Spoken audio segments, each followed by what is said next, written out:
3 പെൺകുട്ടികളുടെ ഉമ്മയാണ്. എല്ലാ വീടുകളിലെയും പോലെ ഉമ്മാക്ക് എന്നെ അംഗീകരിക്കാൻ പറ്റുന്നില്ല എന്നതാണ് പ്രശ്നം. ഉമ്മാക്ക് മകനോട് അതിയായ സ്നേഹമുണ്ടായിരുന്നു. വിവാഹശേഷം ഇല്ലാത്ത കാര്യങ്ങൾ പറഞ്ഞ് ഉമ്മ എന്നും പ്രശ്നമുണ്ടാക്കി. ഞാൻ ഭർത്താവിന് വേണ്ടി അവിടെ പിടിച്ചു നിന്നു. അവസാനം അവർ എന്നെയും മക്കളെയും അവിടെ നിന്ന് ഇറക്കി വിട്ടു. ഇപ്പോൾ ഭർത്താവ് വീട് വാടകയ്ക്കെടുത്ത് ഇപ്പോൾ അവിടേക്ക് മാറി താമസിക്കുന്നു. എപ്പോഴും അവരെ കാണാൻ ഞങ്ങൾ ഒരുമിച്ച് പോകാറുണ്ട്.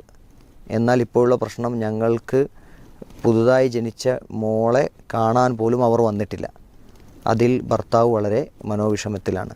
മാത്രമല്ല, ഇപ്പോൾ മാറി താമസിച്ചതിനെക്കുറിച്ച് പറഞ്ഞ് ഭർത്താവിനെ മാനസികമായി പ്രയാസപ്പെടുത്തുന്നു. അത് പ്രശ്നമല്ല. അതിപ്പോൾ ഇതിൽ എന്താ വെച്ചാൽ, വീട്ടിൽ നിന്ന് പോകാൻ കഴിയാത്തൊരു സാഹചര്യത്തിൽ അവർ വേറെ താമസിച്ചു. അതിന് ഇസ്ലാമികമായി ഒരു തെറ്റുമില്ല. കാരണം അവൾക്ക് നല്ലൊരു താമസ സ്ഥലം കൊടുക്കുക എന്നുള്ളത് ഭർത്താവിൻ്റെ ബാധ്യതയാണ്. അതുകൊണ്ട് ഉമ്മാൻ്റെ അടുത്ത് നിന്ന് പോകാൻ പറ്റാത്തപ്പോൾ ബോധ്യപ്പെട്ടപ്പോൾ അവർ വേറെ താമസിച്ചു. അതിൽ ഇസ്ലാമികമായിട്ടൊരു തെറ്റും പറയാൻ പറ്റില്ല. പിന്നെ എന്തുള്ളൂ വെച്ചാൽ, ഭർത്താവിനോടും അതേപോലെ തന്നെ മക്കളോടും ഒന്നും എന്ത് ചെയ്യുന്നില്ല, ഉമ്മ ആ ഒരു മകൻ എന്നുള്ള ബന്ധം പാലിക്കുന്നില്ല, പേരുകളുടെ ബന്ധം. അത് അവരുടെ കടമയാണ്. അത് അവർക്ക് ചെയ്യണമെങ്കിൽ അവർക്ക് ചെയ്യാന്നുള്ളൂ. പക്ഷേ ഭർത്താവിനെ സംബന്ധിച്ചിടത്തോളം അവരുടെ ഉമ്മയല്ലേ, ഉമ്മക്ക് വേണ്ടതൊക്കെ ചെയ്തു കൊടുക്കണം. എന്തൊക്കെ അയാൾക്ക് ചെയ്യാൻ പറ്റുമോ അതൊക്കെ ചെയ്തു കൊടുക്കണം. അപ്പോൾ അയാൾക്ക് ചെയ്യാൻ കഴിയാത്ത പല കാര്യങ്ങളും ചെയ്യാൻ അയാളോടൊപ്പം ഇവളുണ്ടായിരുന്നു. പക്ഷേ അത് ഉമ്മക്കല്ലേ ആവശ്യം. ഇപ്പോൾ ഉമ്മ ഇവളെ അവിടെ നിർത്തിക്കൊണ്ടുപോകാനുള്ള ഒരു സ്വഭാവ വിശാലത കാണിക്കേണ്ടത്. കാണിക്കാത്തതുകൊണ്ട് അവൾക്ക് നിൽക്കാൻ പറ്റില്ല. അതുകൊണ്ട് ഇവളെ സേവനം ഉമ്മ കിട്ടണില്ല.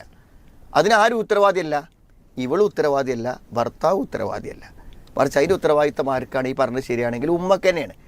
ഒരു പെൺകുട്ടി എല്ലാം ചെയ്യാൻ കൂടെ ഉണ്ടായിട്ട് അവളെ നിലനിർത്തി കൊണ്ടുപോകാൻ കഴിഞ്ഞില്ലെങ്കിൽ അവരൊറ്റയ്ക്ക് ജീവിക്കേണ്ടി വരും. അതിനാരും ഉത്തരവാദിയല്ലല്ലോ. പക്ഷേ ഒരു മകൻ എന്ന നിലയ്ക്ക് എല്ലാ കടമകളും അയാൾ എന്ത് ചെയ്യണം? ഉമ്മക്ക് ചെയ്തു കൊടുക്കണം. അത് ഉമ്മ അയാളെ കാര്യങ്ങൾ ശ്രദ്ധിച്ചാലും അയാളെ മക്കളെ കാര്യം തിരിഞ്ഞു നോക്കിയില്ലെങ്കിൽ അതൊന്നും എക്സ്ക്യൂസ് അല്ല. അയാൾ ഉമ്മയ്ക്ക് ചെയ്യേണ്ട കാര്യങ്ങൾ ചെയ്തു കൊടുക്കുക. അയാളുടെ പരിമിതിയിൽ നിന്ന് ചെയ്യാവുന്ന കാര്യങ്ങൾ ചെയ്തു കൊടുക്കുക. ഇതിലൊന്നും ആരും ടെൻഷൻ അടിക്കണ്ട. വീട് വാടകയ്ക്കെടുത്ത് പോകുന്നതിന് ഇപ്പം ഉമ്മ എന്ത് പറഞ്ഞാലും അയാളെ വിഷമിക്കണ്ട. കാരണം ഉമ്മനെ നോക്കാൻ കടമുള്ളതുപോലെ തന്നെ അയാൾക്ക് എന്ത് കടമുണ്ട്? ഭാര്യനെ നോക്കാൻ കടമുണ്ട്. അപ്പോൾ ഉമ്മയും ഭാര്യയും ചേരാത്തത് കൊണ്ട് എന്ത് ചെയ്തൊരു വാടകയ്ക്ക് താമസിപ്പിച്ചു. ന്യായമാണെങ്കിൽ, അതാണ് സത്യമെങ്കിൽ അങ്ങനെയാണല്ലോ, അങ്ങനെ ചെയ്യണം.